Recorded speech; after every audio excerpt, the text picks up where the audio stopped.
Hi, I'm Graham, and this video is about Paper 2, Question 2 in GCSE English Language. Let's look at an example of how Question 2 is set up. So on the screen, you will see a sample question. Let's think about what happens here. So you need to deal with both of the source texts that you were given, and you were directed to them, in this case, source 5A and 5B. And then you were given the question focus. In this case, the task says the colleges in source 5A and 5B are very different. So it's very important that when you tackle these questions, you keep that question focus in mind.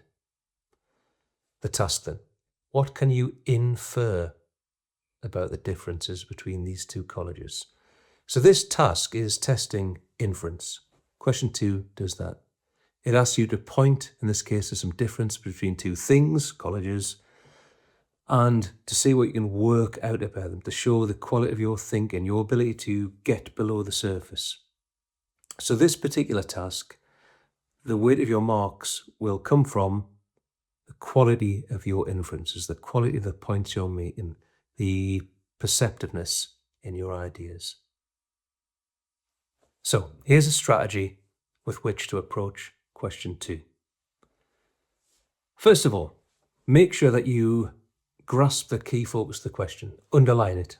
Underline the thing that you are being asked to focus upon. And then you want to turn to the sources. So you select the information, the ideas that are relevant to the task. You perhaps might deal with each source in turn, but however you do it, skim the sources with that focus in mind, underline and find the bits, the links between the task and the source. Make a note of them. Now, when you come to actually deal with this question, remember that what you're trying to do is combine and connect those two sources in terms of the question. Make sure you're combining like with like. Make sure the links do correspond with each other. So once you've marshaled all your material, then it comes time to write the answer. So step 4, summarize those links in your response. You could start with that. Show the point of connection. Use quotations and references to do that.